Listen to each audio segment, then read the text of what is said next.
एक लड़की जिसके पिता की बचपन में ही मौत हो गई थी और जिसकी माँ को ब्रेन ट्यूमर है, वो कैसे एक फोन की मदद से अपने पास्ट को चेंज कर देती है। क्या अपने पास्ट को चेंज करने से उसकी जिंदगी में सब कुछ बदल जाएगा? तो चलिए देखते हैं। इस कहानी के शुरुआत में हम सियोंग नाम की एक लड़की को देखते हैं जो काफी समय बाद अपने एक पुराने घर जा रही है, लेकिन आते वक्त ट्रेन में उसका फोन खो गया था।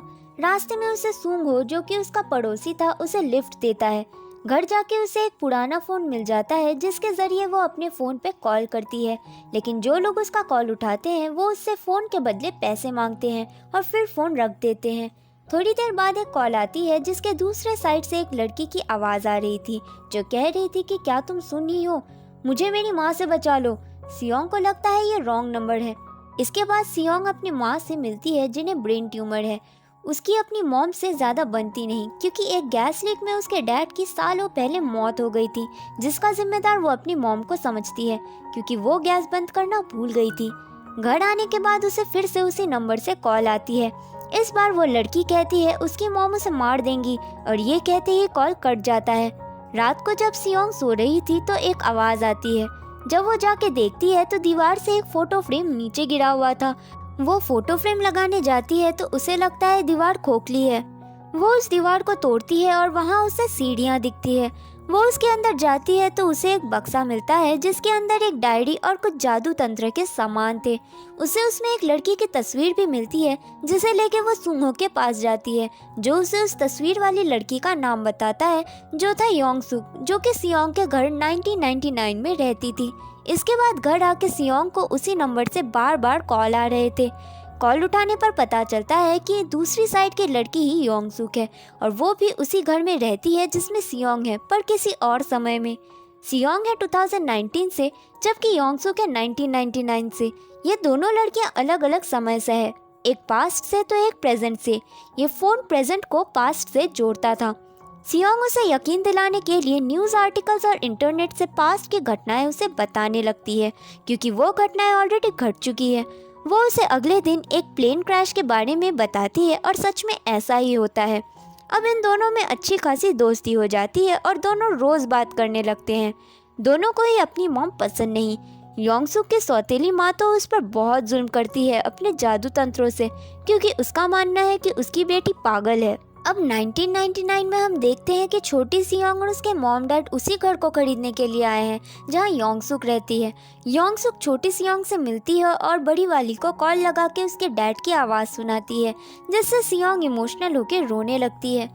सियोंग के पिता 1999 में ही मरे थे, तो योंग सुक उसके पिता को बचाने का प्लान बनाती है। प्लान के मुताबिक जिस दिन सियोंग के घर आग लगी थी उस दिन योंग सुक अपने घर से भाग जाती है और सियोंग के घर जाके गैस बंद कर देती है, जिससे उसके डैड बच जाते हैं। अब प्रेजेंट में सब कुछ बदलने लगता है और उसका घर बहुत सुंदर हो जाता है। सियोंग अपने डैड को देखती है। उसके डैड बिल्कुल सही सलामत और खुश है, यानी पास्ट में अगर बदलाव किया जाए तो फ्यूचर बदल जाएगा। सियोंग बहुत ज़्यादा खुश है। अब वो अपना ज़्यादातर वक्त अपने मॉम डैड के साथ बिताने लगती है, जिसकी वजह से वो योंग सुक से बात नहीं कर पाती।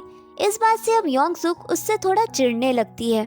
एक दिन योंग सुक की मॉम उसे बात करते हुए देख लेती है। वो सियोंग को चेतावनी देती है कि तुम जो भी हो इससे दूर रहो वरना ठीक नहीं होगा, और फिर बहुत चिल्लाने और मारने की आवाज़ें आने लगती है। योंग सुक की माँ उसे मार रही थी और अब वो एक रिचुअल करती है जिससे भविष्य में उसे कुछ बहुत बुरा दिखता है। सियोंग उसकी मदद करना चाहती है। वो इंटरनेट पे सर्च करती है जहाँ उसे एक आर्टिकल दिखता है योंग सुक की माँ ने उसे मार दिया था, जिसकी वजह से उसकी माँ को जेल में डाल दिया गया। अब वो ये देख के डर जाती है और योंग सुक को बोलती है आज रात तुम्हारी मॉम तुम्हारी जान लेने वाली है। उस रात योंग सुक छुप जाती है और जब उसकी मॉम उसे मारने आती है तो वो उन पर हमला कर देती है। उसकी मॉम कहती है कि भविष्य में तुम्हारी वजह से कई सारी जानें जाएंगी, इसलिए तुम्हारा मरना ज़रूरी है। ये सुनने के बाद योंग सुक अपनी मॉम को उसी के चाकू से मार देती है, पर इस हत्या की बात वो सियोंग को नहीं बताती। अब वो एकदम आज़ाद है और अपनी लाइफ अपनी मर्जी से जीने लगती है। अगले सीन में हम देखते हैं 2019 में सुंगहो स्ट्रॉबेरीज लेके घर में आया है। यहाँ दूसरी तरफ 1999 में भी सुंगहो स्ट्रॉबेरीज लेके योंग सुक के घर भी आया है, लेकिन जब वो फ्रिज खोलता है तो उसे वहाँ कुछ प्लास्टिक बैग दिखते हैं जिन्हें देख के वो बहुत डर जाता है, क्योंकि उसमें योंग सुक के मॉम के बॉडी पार्ट्स थे। वो उसी फोन से पुलिस को कॉल करने लगता है, लेकिन वो सीधा सियोंग को लगता है। योंगसुक ये देख लेती है, जिसकी वजह से वो सुंगहो को भी मार देती है। सियोंग उसकी चिल्लाने की आवाज सुन रही थी।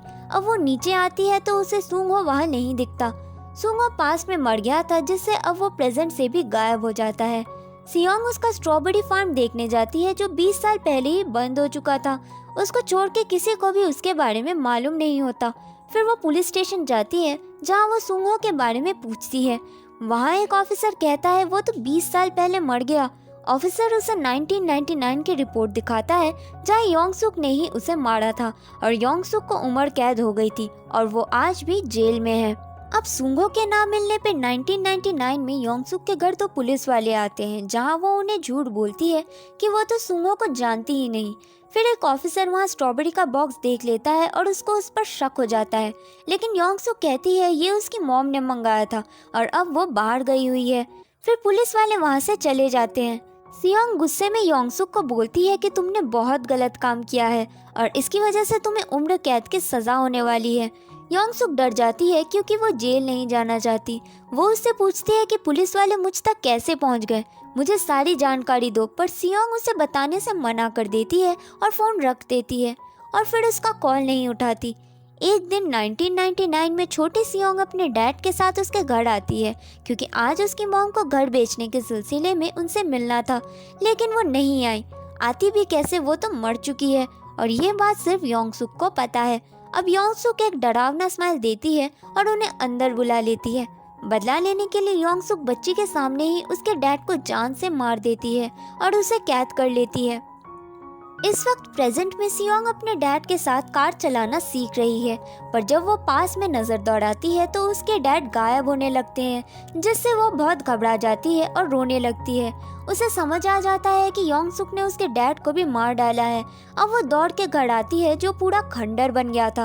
अब योंगसुक उसे कॉल करके ब्लैकमेल करने लगती है कि अगर उसने नहीं बताया कि उस तक पुलिस कैसे पहुंची तो वो छोटी सियोंग को भी मार देगी।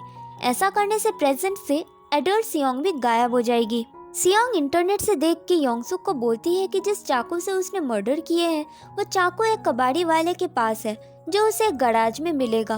उस चाकू पर तुम्हारा फिंगरप्रिंट मिला था, जिससे तुम्हें जेल हो गई।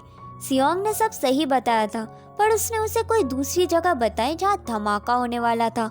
जब योंगसुक वहाँ जाती है तो एक बड़ा सा धमाका होता है, पर बदकिस्मती से वो बच जाती है और घर लौटते ही छोटी सियोंग को टॉर्चर करने लगती है। वो उसके बॉडी पे उबलता हुआ पानी डाल देती है, जिससे एडल्ट सियोंग तड़पने लगती है और उसके बॉडी में जलने के निशान पड़ जाते हैं। अब योंगसुक कॉल पे एक राज की बात बताती है, जो ये था कि सियोंग के डैड की मौत उसकी मॉम की वजह से नहीं, बल्कि उसकी वजह से हुई थी। उसकी मॉम ने गैस बंद कर दी थी, पर सियोंग ने ही गलती से गैस ऑन कर दिया था, जिससे उसके डैड की जान चली गई और उसकी मॉम बेकसूर है। ये सुन के सियोंग को बहुत अफसोस होता है, क्योंकि इसके लिए वो अपनी मॉम को बुरा भला कहती थी। साथ में योंगसुक उसे ये धमकी भी देती है कि अगर उसने उसके सवालों के जवाब सही नहीं दिए तो वो उसकी मॉम को भी मार डालेगी। सियोंग के पास अब कोई रास्ता नहीं था। वो उसी पुलिस स्टेशन में जाती है और वहाँ से 1999 वाली डायरी चुरा लेती है। वो योंगसुक को उस कबाड़ी का लोकेशन बताती है। योंगसुक वहाँ जाके उस चाकू को जला देती है, जिससे अब प्रेजेंट में सियोंग का घर फिर से बदल गया था। अब वहाँ ढेर सारे फ्रिज और अजीब अजीब से चीजें थी, यानी योंगसुक अभी भी जिंदा है और प्रेजेंट में उसी घर में मौजूद है। इधर सियोंग की मॉम पास्ट में अपने पति और बच्चे की मिसिंग कंप्लेंट दर्ज कराती है और एक पुलिस वाले के साथ योंगसुक के घर जाती है। योंगसुक कहती है कि वो मेरे घर आए थे, पर फिर वो चले गए, लेकिन उस पुलिस वाले को इस पे शक था, इसलिए वो इसके घर की तलाशी लेने लगता है। उसकी मॉम को वहाँ कहीं भी उसकी बेटी नहीं मिलती। जब वो जमीन पे देखती है तो उन्हें एक बो मिलती है, जो कि सियोंग का था। उसे देखते ही उन्हें शक हो जाता है। इस तरफ प्रेजेंट में सियोंग उस पुलिस फाइल में अपनी मॉम का दर्ज किया कंप्लेन देखती है, जिससे उसे पता चलता है कि उसकी मॉम उसके घर गई है और उसके साथ कुछ बुरा हो सकता है। वो फोन ढूंढने लगती है और उसे फोन मिल जाता है। सियोंग की माँ अपने पति को फिर से कॉल करने के लिए उसी फोन से नंबर मिलाती है, पर वो सीधा सियोंग को लगता है। सियोंग उसे कहती है, मॉम तुम जल्दी वहाँ से निकल जाओ, नहीं तो योंगसुक तुम्हें मार देगी। उसकी मॉम को वो रॉन्ग नंबर लगता है, लेकिन उसी वक्त योंगसुक उस ऑफिसर को पीछे से हमला करके जान से मार देती है। सियोंग की मॉम डर के वहाँ से भागने लगती है, प्रेजेंट में भी योंग सुक सियोंग को देख लेती है और उस पर हमला कर देती है। अब ये दोनों माँ बेटी अलग अलग समय में योंग सुक से बचकर भाग रहे हैं और भागकर एक कमरे में अपने आप को लॉक कर लेते हैं। दोनों के पास फोन है तो सियोंग अपनी मॉम को कॉल लगाती है और उन्हें बोलती है कमरे में रखी कोई भी नुकीली चीज उठा लेने। उन्हें फायर एक्सटिंग्विशर मिलता है। सियोंग उन्हें इंस्ट्रक्ट करते हुए बोलती है कि जब योंग सुक अंदर आने लगे तो उसके मुंह पे ये स्प्रे कर देना, लेकिन योंग सुक बहुत ज्यादा शातिर है। वो मॉम के कमरे के बाहर छोटी सियोंग को खड़ा कर देती है, जिसकी आवाज सुन के मॉम बाहर निकल आती है, पर जैसे ही वो अपनी बच्ची के पास जाती है योंग सुक उस पर हमला कर देती है। अब इन दोनों में बहुत फाइट होने लगती है। वो मॉम को घायल कर देती है और चाकू लेके छोटी सियोंग को मारने ही वाली होती है कि पीछे से उसकी मॉम आ जाती है और उसे लेके नीचे कूद जाती है। एक माँ अपने बच्चे के लिए क्या कुछ नहीं कर सकती। प्रेजेंट में भी योंग सुक गायब हो जाती है और वो घर फिर से खंडर बन जाता है। सियोंग भाग के हॉस्पिटल जाती है अपनी मॉम को ढूंढने, पर उसकी मॉम वहाँ नहीं मिलती। फिर वो पुलिस स्टेशन जाती है पर वहाँ भी उसे मॉम के बारे में कुछ पता नहीं चलता। निराश होकर आखिर में वो कब्रिस्तान जाती है जहाँ उसके डैड दफन थे। वो बहुत ज़्यादा दुखी है और रो रही है क्योंकि उसकी मॉम भी मर गई, लेकिन तभी पीछे से मॉम की आवाज़ आती है और वो उसे हल्के कपड़े पहनने की वजह से डांटने लगती है। सियोंग अपनी मॉम को देख के इमोशनल हो जाती है और रोने लगती है। यानी वो दोनों जब गिरे थे तो उसकी मॉम बच गई। अब वो दोनों जाने लगते हैं तो अचानक से मॉम गायब हो जाती है। इसकी वजह जानने के लिए फ्लैशबैक दिखाया जाता है जहां एडल्ट योंग सुक पास्ट वाले योंग सुक को होने वाली सारी चीजें बता चुकी थी कि आज वो मरने वाली है, और जब वो नीचे गिरी थी उसके बाद उसे भी होश आ गया था और इसीलिए सियोंग की माँ गायब हो गई। और लास्ट में हमें 2019 की सियोंग को एक चेयर पे बंधा हुआ दिखाया जाता है जो कि योंग सुक ने किया है। और इसी के साथ ये फिल्म यहीं ख़त्म हो जाती है। अगर आपको इस मूवी में अभी भी कुछ डाउट है तो आप कमेंट में ज़रूर बताएं।